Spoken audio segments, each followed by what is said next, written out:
Number 6. Jaroslav Hanel. In January of 2020, officers and firefighters arrived at a home at the far end of the famed Waikiki Beach to a crime scene that grew progressively more chaotic. 69-year-old Jaroslav Hanel, originally from the Czech Republic, reacted with extreme violence upon learning that plans to evict him were finally set in motion. For years, Hanel had been living for free at a property owned by 77-year-old Lois Kane in an upscale neighborhood on Hibiscus Road. In exchange for his work as a handyman, neighbors described him as paranoid and unhinged. He would allegedly harass visitors, chase cars down the street, rig barbecues to blow thick smoke into their windows, and film them with a GoPro mounted on his hat. He repeatedly refused to leave the property, even though several neighbors had had restraining orders against him since 2014. It's believed that Hanel sought revenge after his eviction notice was handed down. His rampage began on January the 19th with the killing of Kane. Gisela King, a tenant in the same home, went to find the landlady. Hanel was in the laundry room but wouldn't let King inside. She then heard a sound which she'd later identify as Kane gasping for air. King tried to call the police, but Hanel charged her and started stabbing her with a gardening tool. He kept attacking the woman as she curled into a ball and pleaded for her life. Neighbors managed to chase him away, pulled King up the driveway, and improvised a tourniquet for her severely wounded leg. As police arrived at the address and walked towards the entrance, Hanel opened fire on them with an AR-15 rifle. Officers Tiffany Enriquez, age 38, and 34-year-old Kulaike Kalama sustained fatal gunshot injuries. Both had reportedly been wearing bulletproof vests but were struck above them. Hanel then set the home ablaze and more gunshot sounds were heard, attributed to Hanel's spare ammunition that caught fire inside. Firefighters were initially asked to keep their distance so that they wouldn't be struck by stray rounds. The fire extended and gutted at least 7 homes while damaging several others.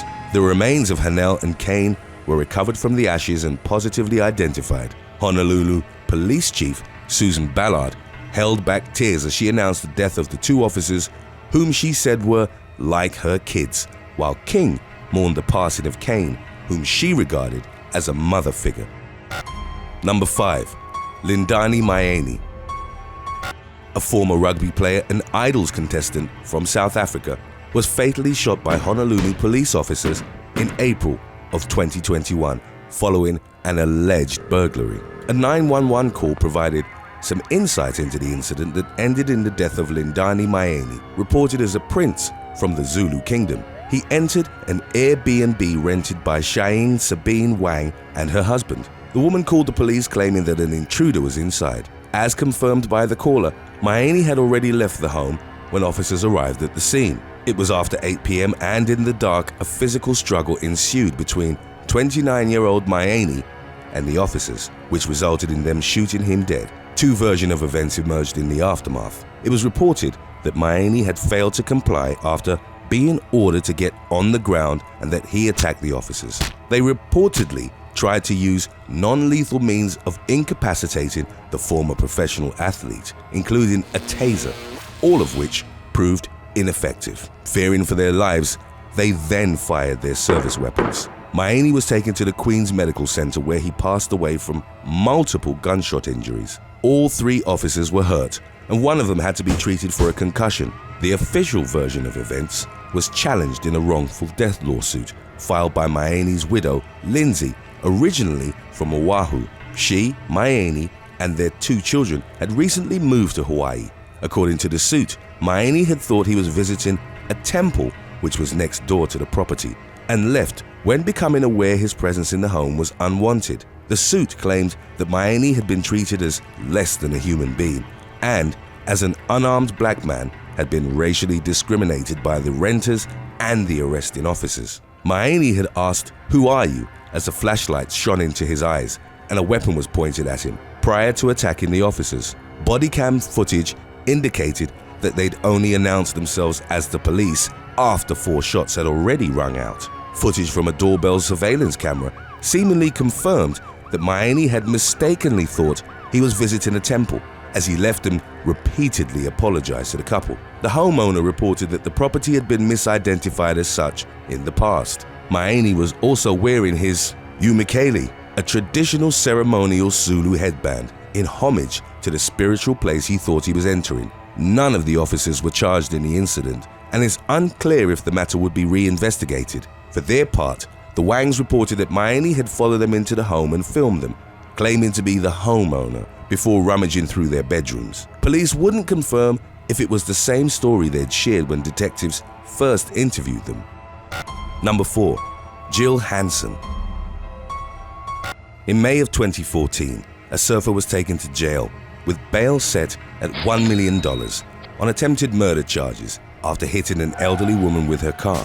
73-year-old Elizabeth Conklin had no memory of the incident as she woke up in an ambulance. She was taken to a Honolulu hospital with 2 black eyes and various internal injuries, but her condition was stable. The incident occurred at the Diamond Head Apartments in Waikiki. 30-year-old surfer Jill Hansen, who also modeled her own line of wetsuits, had waited until Conklin exited her vehicle and then rammed her own car into her. As the victim was lying on the ground, Hansen geared up for a second strike, but was stopped by a maintenance worker who knocked on her rear window, potentially stopping her from ending the elderly woman's life. While initially reported as a road rage incident, prosecutors would argue that Hansen had run Conklin over because she was driving a BMW, described as her dream car. She jumped in and tried to drive it away, but ultimately fled the scene by flagging down a passing motorist. Hansen was tracked down and arrested. Roughly a year after the incident, she was found not guilty by reason of insanity. Multiple clinicians determined that she wasn't in control of her actions at the time, having previously stated that voices in her head had told her to run Conklin over. Number 3. Honolulu plane crash. On July the 28th of 2017, a small plane crashed in a remote mountainous region of Oahu 15 minutes after takeoff, killing its 4 occupants. They were identified as Virginia woman Heather Riley and her boyfriend Garrett Evanson, both in their late 20s, along with Texas woman Alexis Aaron and pilot Dean Hutton, aged 32 and 29 respectively.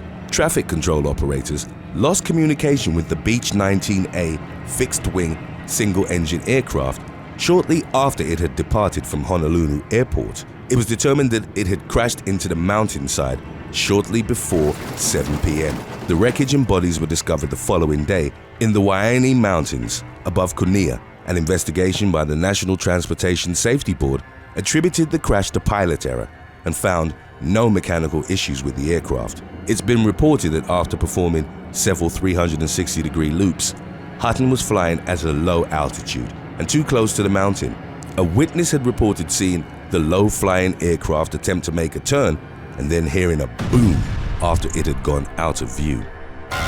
Today's topic was requested by Aras Ashley Chahade, Braxton Martin, Lag King 999, and Kevin King. If you have any other topics you'd like to learn about, subscribe and let us know in the comments section below. Number 2. Xerox Massacre. The worst mass murder in the history of Hawaii occurred on November the 2nd of 1999 at a Xerox Corporation building in Honolulu. Service technician Brian Koji Uyesugi entered his workplace armed with a Glock 17 handgun and extra ammunition. Shortly after graduating high school in the late 1970s, Uyesugi had crashed his father's car and sustained an injury from smashing his head on the windshield. According to his brother, he wasn't the same afterwards. After he'd started working for Xerox, his colleagues described him as difficult. He made unfounded accusations towards those in his work group of harassment, backstabbing behavior, and the spreading of rumors which ultimately caused them to avoid him. Uyesugi threatened his colleagues' lives and openly talked about carrying out a mass shooting at the building should he ever be let go. Then, management began to gradually replace the photocopier that he serviced, and Uyesugi resisted learning the new machine, but on November the 1st, his manager insisted he begin training. Believing he was on the verge of getting fired, Uyesugi entered the building the following day armed with the Glock. After a brief chat with an employee, he went to the second floor, where he gunned down employees Ron Kawame and Jason Balatico in one of the offices. He then entered a conference room where a meeting was taking place. He waved goodbye at the 5 workers inside, including his supervisor, then executed them. The shooter's rampage resulted in the death of 7 colleagues, with ages between 33 and 58. Uyasugi fled in a company van and was arrested near the Hawaii Nature Center in Makiki after a 5-hour standoff with the police. In the aftermath, the police revealed he had 25 firearms registered in his name.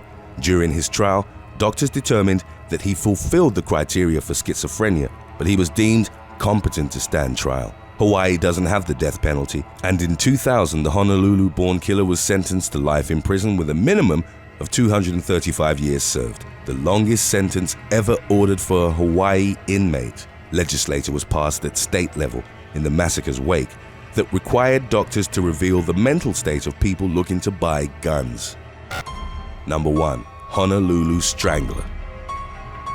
The Honolulu Strangler, Hawaii's first known serial killer, terrorized the paradisiacal city in the mid-1980s but was never brought to justice. Active between 1985 and 1986, the Strangler was responsible for the death of at least 5 women. The first victim was 25-year-old Vicky Gale Purdy, the wife of an Army helicopter pilot, who was supposed to meet her friends and go clubbing in Waikiki on May the 29th of 1985. She was last seen alive at around 12 a.m. by the taxi driver who'd driven her back to her car. Purdy's lifeless body was found the following morning in an embankment at Kihei Lagoon. Her hands were bound behind her back and she'd been abused and strangled to death. The following 2 victims were Regina Sakamoto and Denise Hughes, who were killed following the same modus operandi in January of 1986. On February the 5th, a serial killer task force was put together in collaboration with the FBI and the Green River Killer Task Force.